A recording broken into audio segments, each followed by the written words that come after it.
Hi friends, GSR TNPSC அகாடமிலேருந்து நான் ரேவதி பேசுகிறேன். நம்ம 10ஆம் வகுப்பு வால்யூம் 1 பாலிட்டி ஃபஸ்ட் லெசன், அதாவது இந்திய அரசியலமைப்பு.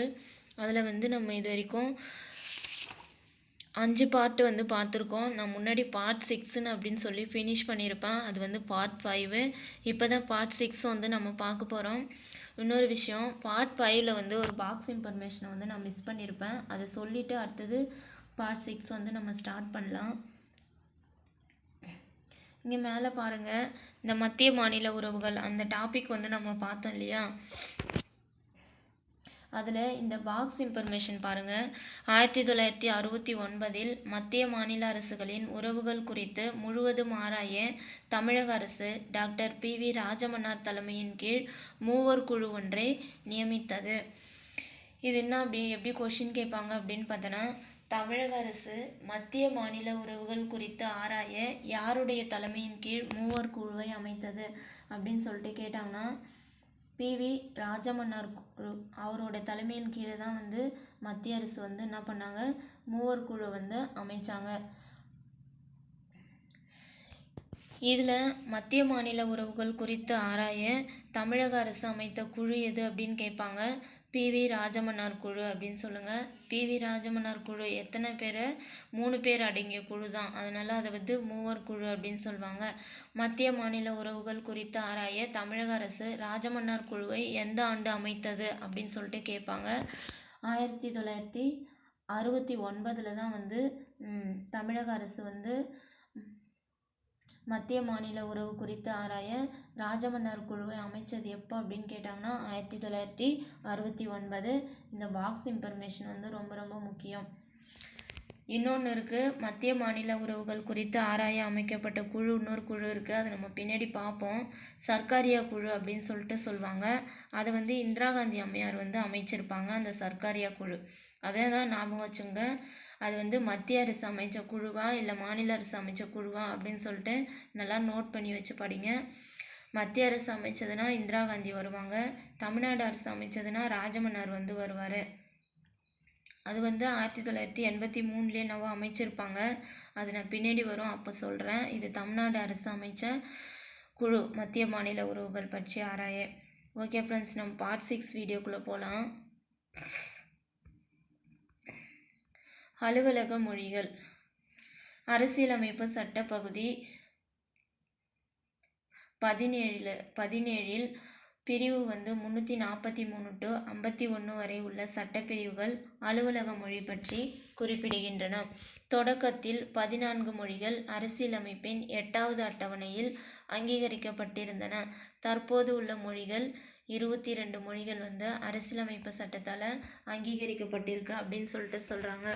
இப்போ அலுவலக மொழி பற்றி குறிப்பிடும் பகுதி என்னன்னு அப்படின்னு கேட்பாங்க. மொழி அப்படின்னாலே பகுதி 17. பகுதி 17 தான் அலுவலக மொழி பற்றி குறிப்பிட்டிருக்காங்க. பகுதி 17 அலுவலக மொழி பற்றி குறிப்பிட்டிருக்காங்க. அதுக்கப்புறம் சட்டப்பிரிவு பார்த்தீங்கன்னா 243 to 251 வரை உள்ள சட்டப்பிரிவு அலுவலக மொழி பற்றி குறிப்பிடுது. அதுக்கப்புறம் பாருங்கள், மொழி பற்றி குறிப்பிடும் அட்டவணை எது அப்படின்னு சொல்லிட்டு கேட்பாங்க. 8வது அட்டவணை. இந்த 8வது அட்டவணை தொடக்கத்தில் எத்தனை மொழி இருந்துச்சு அப்படின்னு கேட்பாங்க. 14 மொழிகள் இருந்துச்சு. தற்போது எத்தனை மொழிகள் இருக்குது அப்படின்னு கேட்டாங்கன்னா 22 மொழிகள் இருக்குது. தற்போது அரசியலமைப்பு சட்டத்தால் அங்கீகரிக்கப்பட்ட மொழிகள் 22. ஆரம்பத்தில் 14 மொழிகள் இருந்துச்சு. மொழி பற்றி குறிப்பிடுற அட்டவணை 8. மொழி பற்றி குறிப்பிடும் பகுதி 17. Article 243 to 251. இதுதான் மொழி. மொழி பற்றிய கொஷின்ஸ் நிறைய டைம்ஸ் கேட்டிருக்காங்க. எல்லாம் நோட் பண்ணி வச்சு படிங்க. அடுத்து பார்க்கலாம்.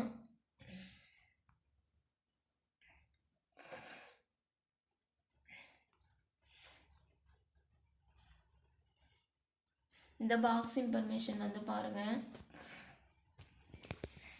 எந்தெந்த மொழிகளை நடுவண் அரசு செம்மொழியாக அறிவிச்சிருக்காங்க, இது வரைக்கும் எத்தனை மொழியை அறிவிச்சிருக்காங்க, எப்போ மொழியை செம்மொழியாக அறிவிக்க ஸ்டார்ட் பண்ணாங்க அப்படின்னு சொல்லிட்டு பார்க்கலாம். 2004ஆம் ஆண்டு 2004ஆம் ஆண்டு இந்திய அரசு செம்மொழிகள் என்னும் புதிய வகைப்பாட்டினை ஏற்படுத்த தீர்மானித்தது. எப்போ? 2004. நம்மளுக்கே தெரியும், செம்மொழி மாநாடு கோவையில் தான் நடந்துச்சுன்னு நினைக்கிறேன். 2004 கலைஞர் பீரியடில் வந்து நடந்திருக்கும். அதன்படி 6 மொழிகள் செம்மொழி தகுதியை பெற்றுள்ளன. அவை தமிழ், முதல்ல செம்மொழியாக எதை அறிவித்தாங்க? தமிழ். அதுக்கப்புறம் வந்து சமஸ்கிருதத்தை அறிவித்தாங்க. அதுக்கப்புறம் தெலுங்கு, கன்னடம் அறிவித்தாங்க. இப்போ மலையாளம் அறிவித்தாங்க. கடைசியாக வந்து ஒடியா மொழி 2014 ஒடியா மொழியை வந்து செம்மொழியாக வந்து அறிவித்தாங்க. இப்போ இதில் எப்படிலாம் கொஷின் கேட்பாங்க அப்படின்னு பாருங்கள்.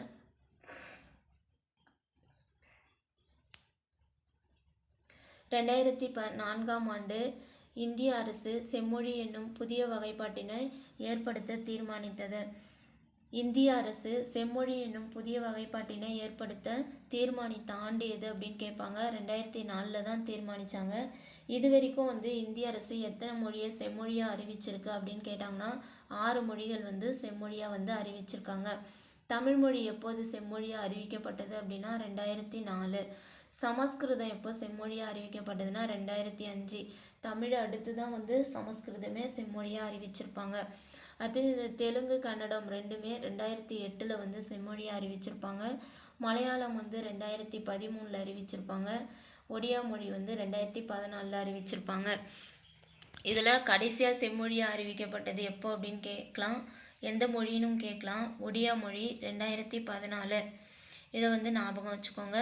இந்த டேப்லர் காலம் வந்து ரொம்ப முக்கியம். இது வரைக்கும் 6 மொழியை செம்மொழியாக அறிவிச்சிருக்காங்க. செம்மொழின்ற புதிய வகைப்பாட்டினை 2004 ஏற்படுத்தியிருக்காங்க. தமிழை 2004 செம்மொழியாக அறிவித்தாங்க. அதை தொடர்ந்து சமஸ்கிருதம் அறிவித்தாங்க. அதை தொடர்ந்து வந்து தெலுங்கு, கன்னடத்தை வந்து 2008 அறிவித்தாங்க. அதுக்கப்புறம் மலையாளத்தை 2013, கடைசியாக 2014 ஒடியா மொழியை வந்து செம்மொழியாக வந்து அறிவித்தாங்க. இந்த டேப்லர் காலம் வந்து ரொம்ப முக்கியம். அதுக்கப்புறம் பாருங்கள், அவசர கால ஏற்பாடுகள். இந்த அவசர கால ஏற்பாடுகள் யாருக்கு வழங்கப்பட்டிருக்கு அப்படின்னு பார்த்திங்கன்னா குடியரசுத் தலைவருக்கு தான் வந்து வழங்கப்பட்டிருக்கு. 3 வகையான நெருக்கடி நிலைகளை அறிவிக்கும் அதிகாரம் வந்து அவர் வந்து பெற்றிருக்காரு. ஃபஸ்ட்டு ஒன்று வந்து நான் பார்க்கலாம். தேசிய அவசர நிலை 352. போர், வெளிநாட்டினர் ஆக்கிரமிப்பு, ஆயுதமேந்திய கிளர்ச்சி அல்லது உடனடி ஆபத்து அல்லது அச்சுறுத்தல் காரணமாக இந்தியாவின் பாதுகாப்பிற்கு அச்சுறுத்தல் ஏற்பட்டால்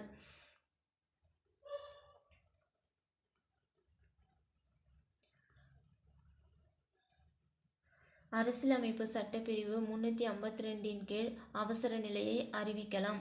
போர் அல்லது வெளிநாட்டு ஆக்கிரமிப்பின் காரணமாக அவசர நிலை அறிவிக்கப்படும் போது அது வெளிப்புற அவசர நிலை எனப்படுகிறது. இப்போ வெளிப்புற அவசர நிலை அப்படின்னு கேட்டாலும் தேசிய அவசர நிலை அப்படின்னு கேட்டாலும் ஒன்று தான்.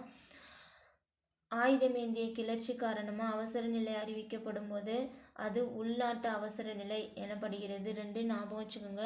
வெளிப்புற அவசர நிலை அப்படின்னா வெளிநாட்டினர் ஆக்கிரமிப்பு காரணமாக அவசர நிலை அறிவித்தாங்க அப்படின்னா அது வெளிப்புற அவசர நிலை.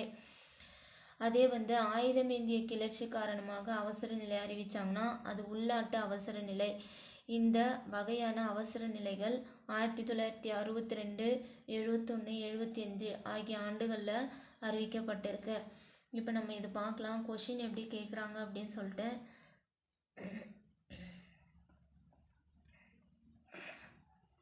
தேசிய அவசர நிலை அப்படின்னு கொடுத்துட்டு சட்டப்பிரிவு 352, 56, 60, 65, 330 அப்படிலாம் எதனா ஒன்று கொடுப்பாங்க. தேசிய அவசர நிலை அப்படின்னாலே சட்டப்பிரிவு வந்து 352 தான் வந்து தேசிய அவசர நிலை. இது யார் அறிவிப்பாங்க அப்படின்னு பார்த்தீங்கன்னா குடியரசுத் தலைவர் வந்து இந்த தேசிய அவசர நிலை வந்து அறிவிப்பார்.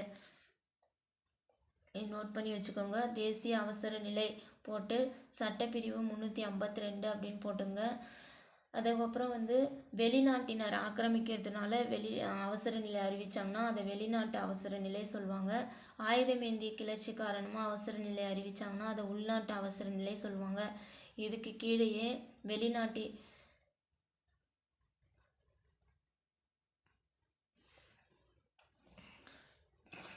வெளிப்புற அவசர நிலை, அதுக்கப்புறம் உள்நாட்டு அவசர நிலை அப்படின்னு போட்டு வெளிப்புற அவசர நிலைக்கு நேராக வெளிநாட்டினர் ஆக்கிரமிப்பு, அதுக்கப்புறம் உள்நாட்டு அவசர நிலை போட்டு ஆயுதம் ஏந்திய கிளர்ச்சி அப்படின்னு போட்டு இதுக்கு கீழே வந்து நோட் பண்ணி வச்சுக்கோங்க. இது ஸ்டேட்டாக தேசிய அவசர நிலைன்னு கேட்காம வெளிப்புற அவசர நிலை அப்படி இல்லைன்னா உள்நாட்டு அவசர நிலை அப்படின்னு கேட்டுருவாங்க, நமக்கு புரியாது. அதுதான் எது கேட்டாலும் 352 தான் சட்டப்பிரிவு இதுக்கு.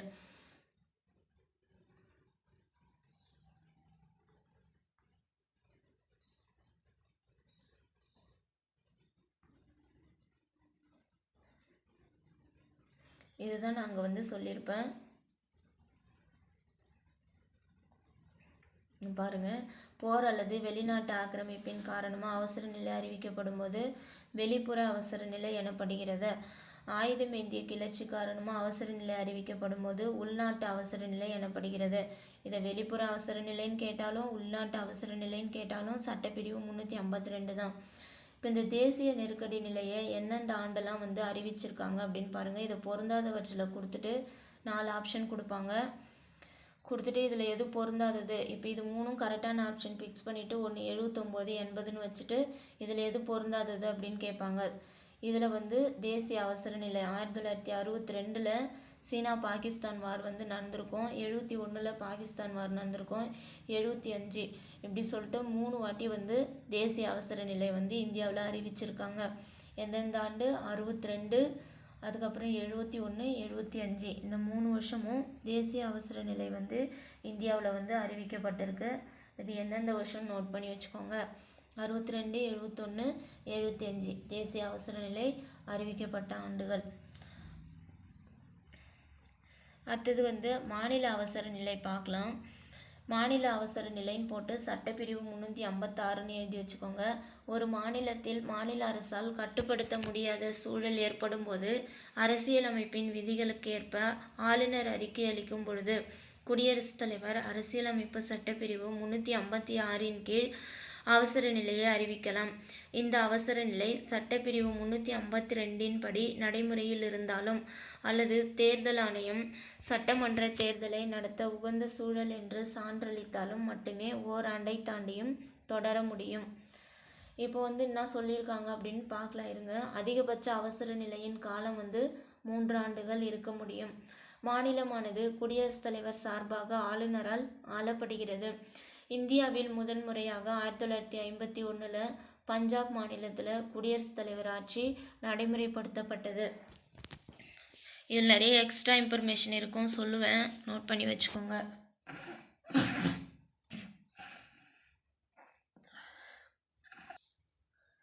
ஓகே ஃப்ரெண்ட்ஸ், இந்த பார்ட் வந்து இதோட முடியுது. நம்ம அடுத்த பார்ட்டில் வந்து பார்ட் 7ல் அரசியலமைப்பு சட்ட திருத்தம் மற்றும் அரசியலமைப்பு சீர்திருத்த குழுக்கள் பற்றி பார்க்கலாம். Thank you friends.